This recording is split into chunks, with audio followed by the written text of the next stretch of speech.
Bonjour à tous, bienvenue dans cette nouvelle vidéo où on va parler d'un sujet, je suis sûr, qui va vous intéresser. On le voit beaucoup sur internet, tout le monde veut avoir une holding, ça fait bien, ça fait classe. Est-ce qu'il y a vraiment un intérêt? Le fonctionnement, comment ça fonctionne? Je vous donne tous les détails tout de suite.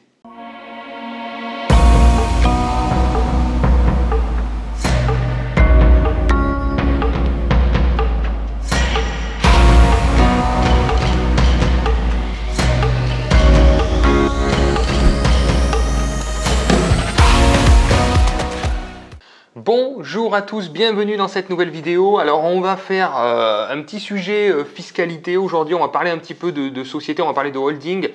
Est-ce qu'il est intéressant de monter une holding? À quel moment le faire? Quels sont les avantages? Quels sont les inconvénients? Je vais tout vous expliquer dans cette vidéo et je vais vous donner mon point de vue sur le sujet. Pour tous ceux qui n'ont pas encore téléchargé la checklist, je vous invite à le faire. Dans la description, c'est gratuit. Vous avez tous mes meilleurs conseils pour trouver un bien rentable et surtout pour pouvoir l'analyser, le chiffrer avec toutes les données, etc., etc. Vous avez tout ça. Pour tous ceux qui ne sont pas encore abonnés, mais comment ça se fait? Comment ça se fait? Dites-moi parce que je ne comprends pas. J'ai 50% de mes viewers qui ne sont pas abonnés. Alors c'est vrai que si vous pouvez vous abonner, c'est vraiment mieux pour moi, ça aide l'algorithme, etc., etc. Ça aide à mieux faire connaître la chaîne. Donc merci à tous ceux qui s'abonnent pour suivre mes vidéos. Alors on va parler de holding. C'est vrai qu'on le voit beaucoup sur internet, c'est un petit peu la mode en ce moment d'avoir sa holding, il n'y a que des avantages à vrai dire. Donc c'est un sujet qui m'a interpellé, donc je m'y suis intéressé pour voir si par rapport à ma situation, parce que moi j'investis quand même depuis plus d'une dizaine d'années, est-ce qu'il serait judicieux et intéressant de monter une holding pour mon cas? Et effectivement, je me suis rendu compte que pas forcément, pour pas mal de points. Qu'est-ce que c'est qu'une holding déjà? Pour commencer, une holding, c'est donc une société mère qui va chapeauter plusieurs sociétés, donc qui va détenir des parts de plusieurs sociétés.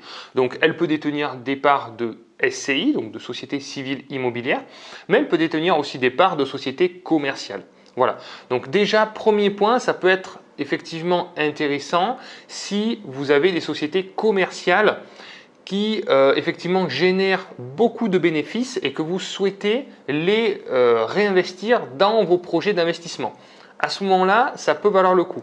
Alors, on va dire clairement, la holding, elle sert à faire naviguer des flux à travers vos différentes sociétés, en fait, en évitant une imposition trop forte. C'est-à-dire qu'une société normale, pour pouvoir réinvestir dans une autre, vous allez devoir sortir l'argent de la société, payer donc de l'impôt sur la société, payer une fiscalité personnelle et après la réinjecter effectivement dans une nouvelle société. Avec la holding, le gros avantage, c'est que vous allez faire remonter cet argent avec une fiscalité légère et adoucie et vous allez pouvoir la réintégrer, effectivement réintégrer ces flux dans une nouvelle SCI ou société commerciale d'ailleurs pour réinvestir. Donc effectivement, on appelle ça le frottement qui est assez léger finalement, qui va permettre justement de développer un patrimoine plus important et de réinjecter des flux plus facilement. Encore faut-il avoir des flux importants à faire naviguer, je vais vous dire, parce qu'au début, finalement, vous n'avez pas beaucoup de flux. Et même moi, au jour d'aujourd'hui, je n'ai pas des flux énormes dans mes SCI. Même si elles sont toutes en cash flow positif, je n'ai pas des flux et des dizaines et des centaines de milliers d'euros à faire naviguer. Donc le montage et l'utilité pour l'instant d'une holding pour ma part n'est pas judicieux. Ce qui peut être intéressant aussi dans le cas d'une holding, c'est que vous allez pouvoir aussi pratiquer la réintégration fiscale. Prenez un Doliprane.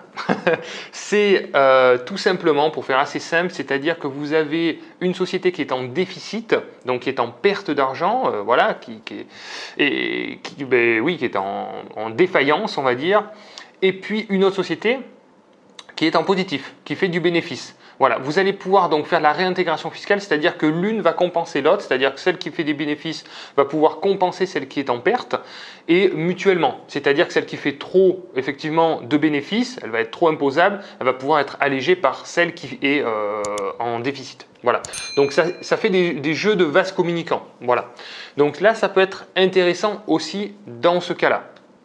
Voilà les principaux avantages de la holding.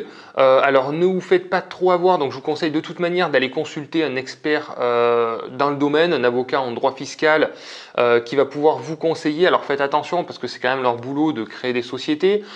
Ayez un regard averti, vous devez prendre la décision, faites-vous renseigner, mais toujours soyez maître de vos décisions. N'écoutez pas telle ou telle personne parce qu'on vous dit et parce que ce professionnel vous dit de faire ça. Ayez votre propre analyse, essayez de comprendre pourquoi et vraiment tous les avantages avant de prendre cette décision. Voilà, pour moi, le principal avantage, et celui-ci, c'est de pouvoir réinvestir dans les autres SCI à partir du moment où on a du cash sans avoir subi une imposition personnelle. Donc, je pense que je vais en créer une, mais dans quelques années, je pense que j'en aurai besoin à partir du moment où j'aurai par exemple vendu un bien, j'aurai de l'argent dans une SCI que je voudrais réintégrer dans d'autres SCI pour réinvestir. Je ne vais pas subir ma propre imposition personnelle. Effectivement, à ce moment-là, je vais créer tout le schéma. Voilà un petit peu ce que je voulais vous dire sur les SCI. J'espère que cette vidéo vous a plu. Si ça vous a plu, je vous invite à mettre un petit like.